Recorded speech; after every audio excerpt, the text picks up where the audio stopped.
So বন্ধুরা দেখতেই পাচ্ছ সকাল সকাল আমি মিঠি স্কুলে টিফিন তৈরি করছি। আর আজকে মঙ্গলবার, তার জন্য এবার আমি বাসনগুলো ধুয়ে নেবো, কারণ এখন যেহেতু আমার হেল্পার হ্যান্ড নেই। তো চলো, মিঠির টিফিন প্রায় হয়ে গেছে, এবার সেটা আমি ঝটপট প্যাক করে দিই। আর প্যাক করার পরেই দেখতেই পাচ্ছ আমি প্যাক করার জন্য টিফিন বক্স নিয়ে চলে এসেছি। আর এটা প্যাক করার পরেই আমি চলে যাবো আমার বাসনগুলো ধুতে, কেন আজকে আমার অনেকগুলো কাজ আছে, মন্দির যাওয়ার আছে। তো চলো, ব্লগে অবশ্যই তোমরা সঙ্গে থেকো। আর আমি পাস্তা মিঠিকে বানিয়ে দিয়েছিলাম, বাট করেছে দেখতেই পাচ্ছ। এটা আমি কিন্তু আজকে একদমই টোটালি ভেজ। এটাতে আমি একটুখানি গাজর দিয়েছিলাম, টমেটো দিয়েছিলাম, আর একটু পাস্তা মশলা দিয়ে ভালো করে ঝটপট করে একদম টেস্টি টেস্টি পাস্তা মিঠিকে বানিয়ে দিয়েছিলাম। আর এবার রেখে দিলাম, দেখতেই পেলে। এবার ঢাকা দিয়ে এবার আমি বাসনগুলো ঝটপট ধুয়ে নেব। কাজ আমরা এত তাড়াতাড়ি ঝটপট করে রোবটের মধ্যে করতে পারতাম, বলো কত ভালো হতো। বেশ, চলো তাহলে ব্লগটা দেখতে থাকো আর সঙ্গে থাকো। আজকে সারাদিনে অনেক কিছু কাজ আছে, আর তার সঙ্গে অনেক কিছু জিনিসও তোমার সঙ্গে শেয়ার করার আছে। তো চলো সঙ্গে থাকো, দেখতে পাচ্ছি ব্লগটা অবশ্যই ভালো লাগবে।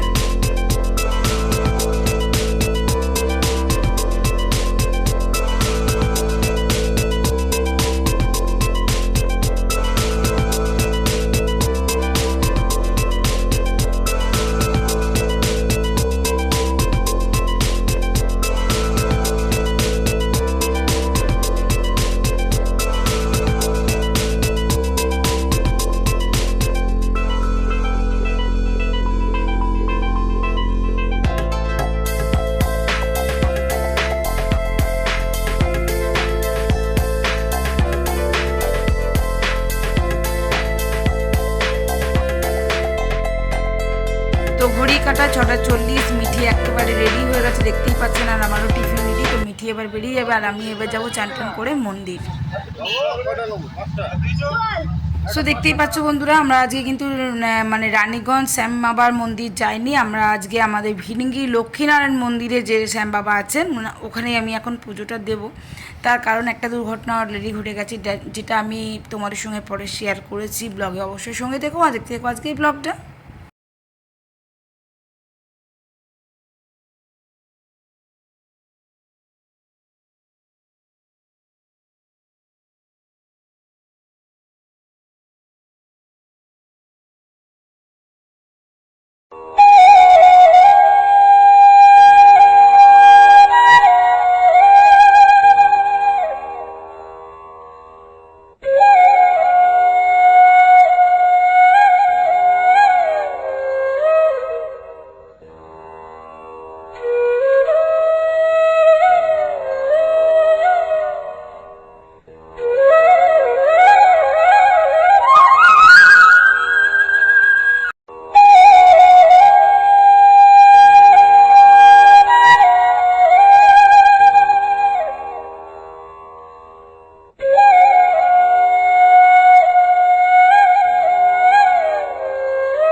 সো বন্ধুরা দেখতে পাচ্ছ আমার এখানে শ্যাম বাবার মন্দিরে এসে পুজো টুজো দেওয়া কমপ্লিট হয়ে গেছে। আগেও আমি তোমাদের সঙ্গে শ্যাম বাবার মানে চিত্র দর্শন করিয়েছি। তো চারদিকে আমার পুজো টুজো দেওয়া হওয়ার পর আমি এখানে প্রসাদ সমস্ত কিছু নিয়ে ঠাকুরের আশীর্বাদ সকলের জন্য। তো জয় শ্রীশ্যাম। তো চলো, ব্লগটা অবশ্যই সঙ্গে থাকো আর দেখতে থাকো আজকে এই ব্লগটা। আশা করবো আজকে ব্লগটা তোমাদেরকে অন্যদিনের ব্লগের মতন বেশ ভালো লাগবে।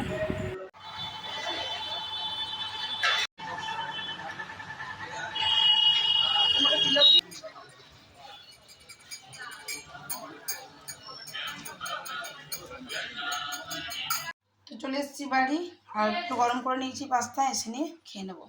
তো ঘড়িতে এখন সময় গেল 11:30।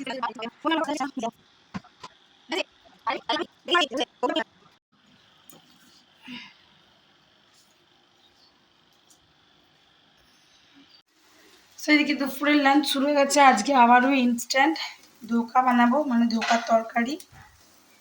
তো দেখতেই পাচ্ছ এখানে বসিয়ে দিয়েছি আমি ওতে। তো ধোকাটা এখনো সেদ্ধ হয়নি। আর এদিকে চলছে আমার পোস্ত। আর এদিকে ভাজাভুজির মধ্যে করেছি পটল ভাজা আর করলা ভাজা। আর ধোকার তরকারির জন্য যে আলু সেদ্ধ করে একটু রেখে দিয়েছি।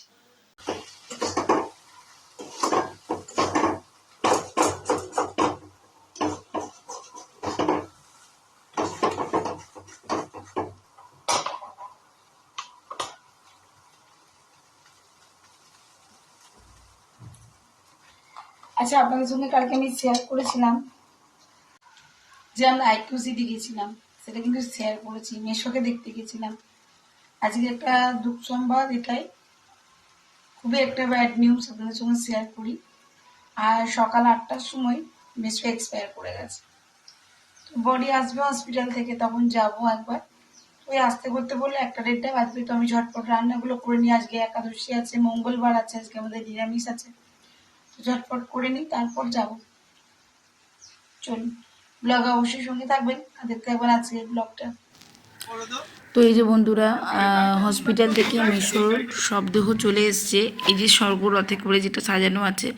আর আমরা এখন এই মুহূর্তে মানে আমরা আছি বীরবানপুর শ্মশানে। এই যে এটা যে লোহার জিনিসটা রাখা ছিল, এতে অস্থিটা আছে, যেটা সকলেই আমরা যারা যারা শ্মশানে এসেছি মেসোমশাইয়ের উদ্দেশ্যে, তারা প্রত্যেককেই সেখানে জল দেওয়া হয়েছে।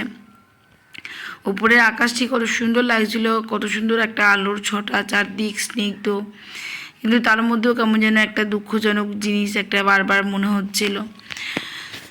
তো যাই হোক, আমি হয়তো ওনাদেরকে বেশি দিন দেখিনি, তবুও আমার খুব খারাপ লাগছিলো যারা তো ওনাকে দেখেছে, মানে আমার হাজব্যান্ডের কথা বলছি, ওরা তো শুরু থেকে দেখেছে। আর আমি চিন্তা করছিলাম আমার মৌদিদির কথা, মানে মেসোমশাইয়ের মেয়ে। আর এই আর কি। তো চলুন মৌদিকেও আপনাদের সঙ্গে একটুখানি দেখায়। এই যে এরা সবাই এসেছিলো আর কি। আর এই যে লাস্টে যিনি প্রণাম করে আসছে, ওইটাই হলো মৌদি। এই যে এখানে আপনার অস্থিটা দিয়ে দেওয়া হচ্ছে, আর অস্থিটা এখানে দামোদরে ভাসানো হবে। বন্ধুরা, আমি চলে এসেছি বাড়ি শ্মশান থেকে। আর এসে দেখতে পাচ্ছ আমি আবারও করে দিয়েছি স্নান টান করে, উপরে ঠাকুরকে সন্ধে লাগানো। আজকে যেহেতু মঙ্গলবার, তার জন্য যাবো বজরংবলী মন্দির। জানোই তোমরা, সকালে একবার গেছিলাম। বজরংবলী বাবাকে, বজরংবলী দাদাকে আমি আমার সন্ধেবেলাতেই পুজো দিই, সকালে দিই না। তো এখন খাবো একটু চা। খুব মনটা খারাপ লাগছিল। হয়তো উনি আমার অনেক দিনকার পরিচিত নন, বা ওনাদের সঙ্গে আমি সেভাবে হয়তো যাতায়াত করিনি, কিন্তু কোনো একটা জায়গা থেকে যেন আমার প্রচন্ড কষ্ট হচ্ছিল, খুবই খারাপ লাগছিল। যখন ওনার শেষ কার্যে জল ঢেলে দিয়ে চলে আসলাম, যখন ওনার অস্থিটা বিসর্জন হয়ে গেল না, খুব খারাপ লাগছিল, খুবই খারাপ লাগছিল। যাই হোক, আমি মানুষটাকে চোখ দিয়ে সামনে থেকে দেখেছি, আমি ফিল করছিলাম যে তাহলে ওনার মেয়ে বা ওনার পরিজন যারা যারা ওনাকে নিয়ে এতদিন থেকেছে করেছে, তাহলে তাদের কতটা খারাপ লাগছে। সত্যি খুব খারাপ লাগে, মানুষ ছেড়ে কেন চলে যায় কে জানে, তাই না? আর মা বাবা ছেড়ে চলে গেলে তো সত্যিই বড্ড খারাপ লাগে, তাই বলুন। যাই হোক, এটাই আমাদের নিয়ম, তাই না? এটাই আমাদের ভাগ্য। জন্মেছে, জন্মিলে মরিতে হবে, অমর কে কথা হবে। সকলেই একদিন চলে যাব। আর তার পাশে মেশোর পাশে তো আরেকজন বডি পড়েছিল, কি মায়া লাগছিল বলবেন তাকে দেখে, খুবই খারাপ লাগছিল। তার নাকি বাড়ির কেউ নেই, একা থাকতো, সাপে কামড়ে দিয়েছে, জাত সাপে কামড়ে দিয়েছে, পুরো নীল হয়ে গেছিল বডি। আমরা জানি যে সাপে কামড়ে দিলে ভাসিয়ে দেয় বডিকে, এটা দেখলাম বডি পুজো টুজো হলো, বডি পুরাতে নিয়ে চলে গেল, কি জানি। তো যাই হোক, সেই তো ধরুন রান্না বান্না করে চলে গেছি, এক মুঠো ভাত মেখে নিয়েছিলাম, যেহেতু আমার শাশুড়ি মা বললো যে তুই যাচ্ছিস মরার ওখানে, না খেয়ে যাস না, খালি পেটে যাবি না। তো আমি একটুখানি এক মুঠো ভাত মেখে মিঠির বাবাকেও একটু দিয়ে দিয়েছিলাম, আর আমিও একটুখানি খেয়ে নিয়েছিলাম। আর কিছু তো খাওয়া হয়নি, সেই তখন থেকে গেছি ধরুন 1টা থেকে, আর আমরা ঘরে এলাম এই 7টায়, যার কারণে না খিদে পেয়ে গেছে। এই জন্য এসে বসিয়ে দিয়েছি একটুখানি চা। হ্যাঁ, ওখানে খেয়েছি, শ্মশানে 3 কাপ চা খেয়েছি, আর লাস্টে আর পারছিলাম না, একটা বিস্কুটও খেয়েছি। আসলে মনটা বড় না খারাপ লাগছিল, ওই জন্য খেতে পারছিলাম না। খেতে বলেনি এমনটা নয়, সকলেই বলছিল, বাট আমি না খেতে পারিনি, বড্ড খারাপ লাগছিল মিশোকে দেখে। হ্যাঁ, মনে হচ্ছে এই সব শেষ হয়ে গেল, এই সব শেষ হয়ে গেল। মানুষটা যতক্ষণ আছে ততক্ষণ যেন দেখি এই বুঝি শেষ হয়ে গেল, সব শেষ হয়ে গেল। তো যাই হোক, এবার যাব মন্দির।